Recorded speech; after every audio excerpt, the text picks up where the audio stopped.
Welcome to பப்பாஸ் cooking. இன்றைக்கி நம்ம chicken biryani ஒரு 20 பேருக்கு செய்ய போகிறோம். 3 கிலோ ரைஸு, 4 கிலோ சிக்கன் வச்சு நம்ம செய்ய போகிறோம். இது நம்ம உடையாமல் பொலான்னு எப்படி நம்ம சுவையாக நல்லா டேஸ்ட்டாக மணக்க நம்ம எப்படி செய்ய போகிறோன்ட்டு இந்த வீடியோவில் நம்ம விரிவாக பார்க்கலாம். இந்த வீடியோவை ஸ்கிப் பண்ணாமல் நல்லா ஃபுல்லாக பாருங்கள். அப்போ தான் இந்த செய்முறையெல்லாம் உங்களுக்கு தெளிவாக புரியும். நம்ம சேனலை சப்ஸ்கிரைப் பண்ணாத யாருன்னா இருந்தீங்கன்னா சப்ஸ்கிரைப் பண்ணுங்கள். வாங்க இந்த பிரியாணியை எப்படி செய்யுதுன்னு பார்க்கலாம். அடுப்பை பற்ற வச்சுக்கின்னு பாத்திரத்தை வச்சுக்கலாம். நல்லா அகலமாக இருக்கிற பாத்திரத்தை வச்சுக்கோங்க. வச்சுட்டு நம்ம ஆயிலை சேர்த்துக்கலாம். நம்ம 3 கிலோ ரைஸ் சேர்க்க போகிறோம். அதனால் 600 கிராம் ஆயில் வந்து சேர்த்துக்கிறேன். பட்டை, லவங்கம், ஏலக்காவை சேர்த்துக்கலாம். ஏலக்காய் வந்து நல்லா அந்த இது வந்து பிரிச்சுட்டு சேருங்க. அப்போ தான் நல்லா மணமாக இருக்கும்.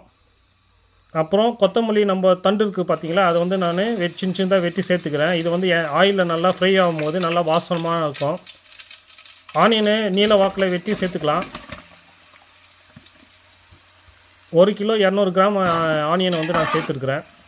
1 கிலோவுக்கு 400 கிராம் ஆனியன் வந்து அளவில் 1 கிலோ 200 கிராம் ஆனியனை நீல வாக்கில் வெட்டி சேர்த்துருக்குறேன் நான்.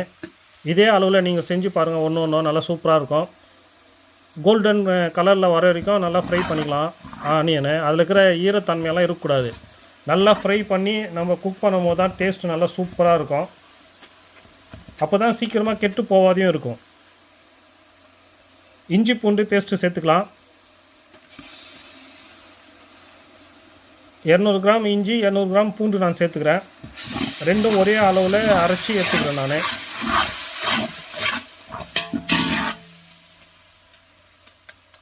நல்லா சூப்பராக இருக்குது வாசனை இஞ்சி பூண்டு வதக்கும் போது. பச்சை மிளகாய் வந்து உங்கள் காரத்துக்கு தகுந்த மாதிரி சேர்த்துக்குங்க. நான் 15 பச்சை மிளகாய் சேர்த்துருக்குறேன்.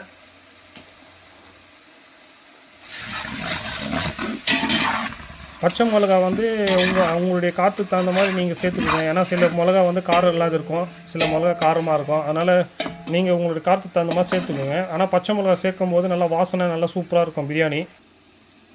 இப்போ வந்து மஞ்சள் தூள், நார்மல் வந்து red chilli powder, Kashmiri chilli powder, red chilli powder நான் சேர்த்துனுக்கிறேன். காஷ்மீரி பவுட்ரு எதுக்கு நம்ம சேர்க்குறோன்னா நல்லா கலர் கொடுக்கும். நம்ம ஆர்டிஃபிஷியல் கலர் வந்து நம்ம எதுவும் சேர்க்குறது இல்லை. ஆனால் நம்ம காஷ்மீரி பவுட்ரு சேர்க்கும் போது அதுலேயே ரெட் கலர் வந்து நம்மளுக்கு பாருங்கள். இப்போ நான் மிக்ஸ் பண்ணுறேன்.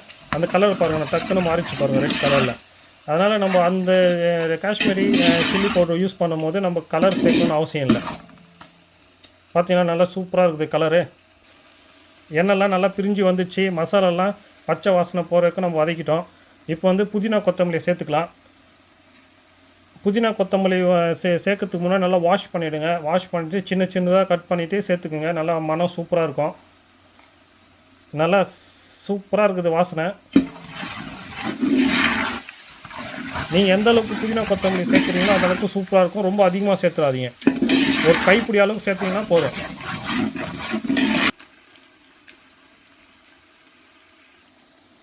இப்போ வந்து தக்காளி சேர்த்துக்கிறேன். சின்னதாக கட் பண்ணி எடுத்துக்கிறேன் நான். 1 கிலோவுக்கு ஒரு 200லேருந்து 250 கிராம் சேர்த்துக்கினா போதும். சின்னதாக கட் பண்ணி சேர்த்திங்கன்னா சீக்கிரமாக தக்காளி வந்து வதங்கிடும். ரொம்ப பெருசாக கட் பண்ணி போட்டிங்கன்னா நம்ம வதக்கிறதுக்கு டைம் எடுக்கும். அதனால் சின்னதாக கட் பண்ணி போட்டுங்க. நல்லா எல்லா மசாலாவும் சேர்ந்து கொதிக்கும் போது நல்லா சூப்பராக இருக்குது வாசனை. இதை நீங்கள் வதக்கும் போது ஸ்லோ ஃப்ளேமில் வச்சு வதக்குங்க. ஹை ஃப்ளேமில் வச்சு வதக்கினீங்கன்னா ஓரமெல்லாம் தீஞ்சிடும். அப்புறமேட்டு அந்த பர்ன் ஸ்மெல் வந்துச்சுனாக்கா அப்புறம் ரைஸே ஃபுல்லாக பிரியாணியே ஒரு மாதிரி வாசனை வந்துடும். இப்போ வந்து நான் தயிர் சேர்த்துக்கிறேன். தயிர் சேர்த்து நல்லா கலக்கலாம். ஒரு 100 கிராம் 150 கிராமுக்கு தயிர் சேர்த்துக்குங்க.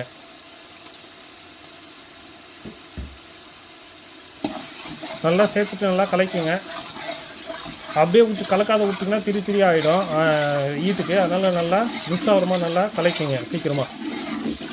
தயிர் எதுக்கு சேர்க்குறோன்னா சாப்பாடு வந்து நல்லா உதிரியாக வர்றதுக்கும் சிக்கன் நல்லா வேகிறதுக்கும் நல்லா யூஸ் ஆகும்.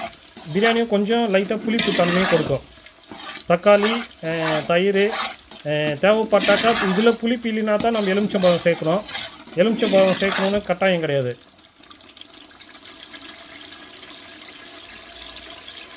அடேங்கப்பா சார், வாசனை சும்மா மணக்குதாப்பா. தேவைக்கு தகுந்த மாதிரி உப்பு சேர்த்துக்குங்க.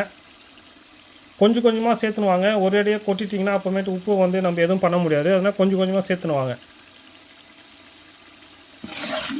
உப்பை வந்து நான் மறந்தாலும் நீங்கள் மறக்காதீங்க. உப்பு நீங்கள் சேர்க்கலைன்னா அப்புறம் டோட்டல் டிஷ்ஷே வேஸ்ட் ஆகிடும்.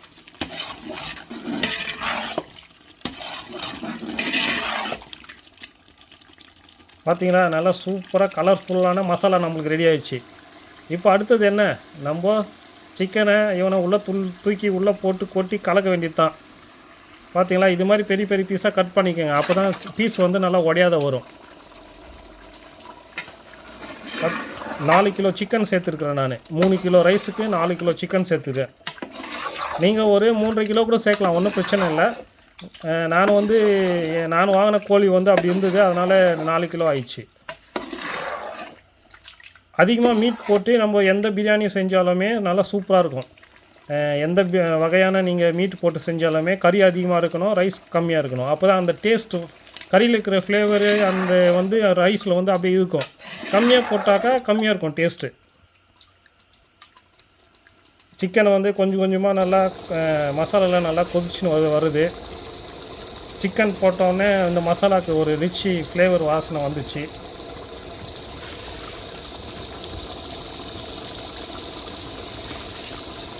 இவனை அப்பப்போ கொஞ்சம் கலக்கி கொடுங்க, இல்லைன்னா அடி பிடிச்சிக்குவான். ஸ்லோவாக கலக்கி கொடுங்க, அப்போ தான் பீஸும் நல்லா உடையாமல் இருக்கும். பார்த்தீங்களா, மசாலாவே இவ்வளோ நல்லா சூப்பராக இருக்குது. இதில் ரைஸை போட்டு குக் பண்ணால் எவ்வளோ சூப்பராக இருக்கும் பாருங்கள். இப்போ சிக்கனில் வந்து ரைஸு போகிறதுக்கு முன்னாடி உப்பு இருக்கான்னு செக் பண்ணிக்கோங்க. உப்பு கம்மியாக இருந்துச்சுன்னா கொஞ்சம் சேர்த்துக்குங்க. ரைஸ் போட்டுட்டும் திருப்பி நம்ம உப்பு செக் பண்ணணும், அதனால் கொஞ்சம் கொஞ்சமாக சேர்த்துடுவாங்க. பார்த்தீங்களா, சிக்கன் வந்து இப்போ நல்லா வெந்துட்டு வந்துன்னு இருக்குது. கலரே நல்லா சேஞ்ச் ஆகிடுச்சு பாருங்கள். மசாலாலாம் நல்லா இறங்கியிருக்குது, அதில் கலரில் நல்லா சேஞ்ச் ஆனதுலேருந்தே நம்மளுக்கு தெரியுது.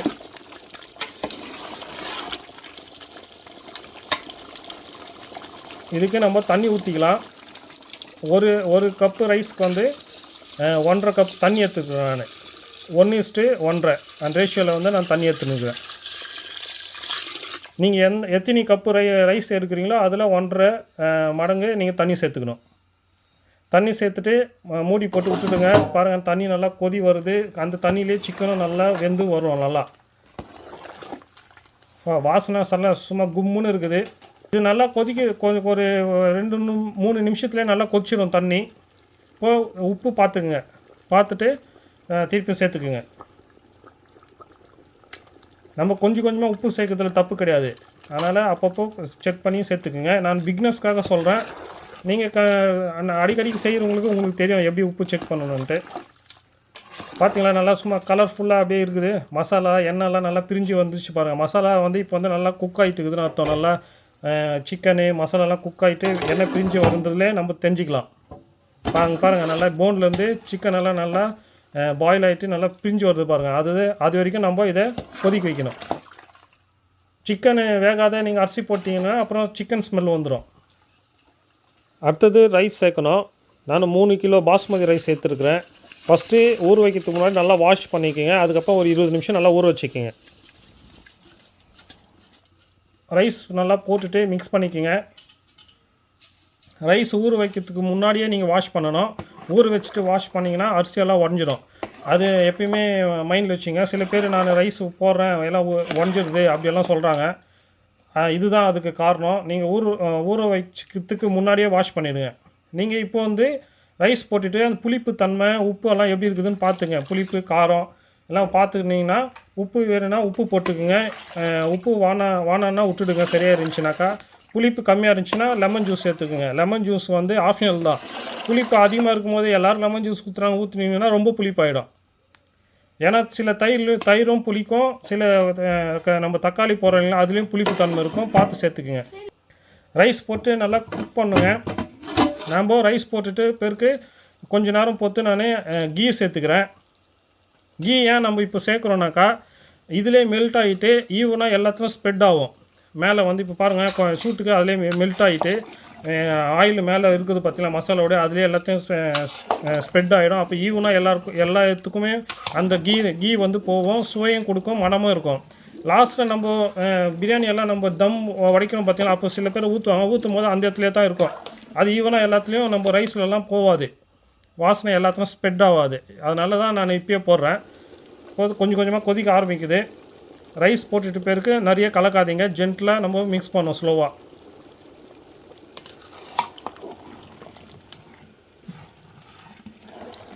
நல்லா சூப்பராக இருக்குது வாசனை. கீ போட்ட பேருக்கு இன்னும் கொஞ்சம் தூக்கலாக இருக்குது. பார்த்தீங்களா, ரைஸுக்கும் தண்ணி வந்து சமமாக இருக்குது ரைஸுக்கு. அதனால் இப்போ வந்து இன்னும் கூடிய சீக்கிரத்தில் நான் வந்து தம் போடணும். சமமாக ஆயிடுச்சு ரைஸுக்கு தண்ணி வந்து. அங்கே பாருங்கள், இப்போ வந்து தம் போடுற டைம் வந்துடுச்சு. இப்போ நம்ம ஸ்லோ ஃப்ளேமில் வச்சுக்கலாம். ஸ்லோ ஃப்ளேமில் வச்சு தம் போட்டு ஒரு 20 நிமிஷம் தம் போடணும். தம் போட்டுட்டு எடுத்திங்கன்னா நம்மளுக்கு சூப்பரான பிரியாணி வந்து ரெடி ஆயிடுச்சு. பார்த்தீங்கன்னா நம்மளை வெளியில் பார்க்கும்போது நல்லா சூப்பராக இருக்குது. நம்ம இப்போ நான் வந்து பிரியாணியை உடச்சி காமிக்கிறேன் பாருங்கள். எப்படி உடைக்கிறேன்னா, ஒரு ஓரத்துலேருந்து எடுக்கணும் பிரியாணியை வந்து. நடுவில் விட்டு கரண்டியை விட்டு கலக்கினீங்கன்னா பீஸ் எல்லாம் உடஞ்சிரும். பாருங்கள், இது மாதிரி ஓரமாக விட்டுட்டு இப்படி கலக்கணும். இதுதான் பிரியாணி உடைக்கிறது அப்படின்னுவாங்க. பாருங்க எப்படி பொலான்னு வந்துக்குதுன்னு இப்போ காமிக்கிறேன். இப்போ பாருங்கள், ரைஸ் எல்லாம் என்ன சூப்பராக வந்துருக்குது பாருங்கள். பார்த்தீங்களா என்ன சூப்பராக இருக்குது, உதிரியா வாசனை சும்மா அட்டகாசமாக இருக்குது. ஃப்ரெண்ட்ஸ், நீங்களும் இதே மாதிரி செஞ்சு பாருங்கள். செஞ்சு பார்த்துட்டு உங்கள் கமெண்ட் பண்ணுங்கள். வீட்டில் இருக்கிறவங்களாம் நல்லா சந்தோஷமாக சாப்பிடுவாங்க. இது மாதிரி ஹெல்த்தியாக செஞ்சு நீங்கள் எல்லோரும் குடும்பத்தோடு சாப்பிடுங்க. இப்போ வந்து நான் வந்து பிளேட்டில் போட்டுன்னுக்கிறேன் பிரியாணி. நான் சாப்பிட்டு பார்த்துட்டு உங்களுக்கு சொல்கிறேன் பாருங்கள். பீஸ் என்ன சூப்பராக இருக்குது பார்த்தீங்கன்னா, சாஃப்டாக இருக்குது பார்த்தீங்களா பீஸு. அடடா அருமை. எக்ஸலண்ட்டான ஒரு சிக்கன் பிரியாணி வந்து இன்றைக்கி நம்ம குடும்பத்தோடு உட்காந்து நம்ம என்ஜாய் பண்ணுறோம். நான் இங்கே பாருங்கள் ஃப்ரெண்ட்ஸ், நல்லா சூப்பராக இருக்குது பிரியாணி. இந்த சிம்பிளான பிரியாணி உங்களுக்கு பிடிச்சிருக்குன்னு நினைக்கிறேன். பிடிச்சிருந்தால் லைக் பண்ணுங்கள், ஷேர் பண்ணுங்கள். நம்ம வீடியோவை சப்ஸ்கிரைப் பண்ணாத பார்த்துருந்தீங்கன்னா சப்ஸ்கிரைப் பண்ணுங்கள். மீண்டும் நம்ம அடுத்த வீடியோவில் சந்திக்கலாம். பாய்.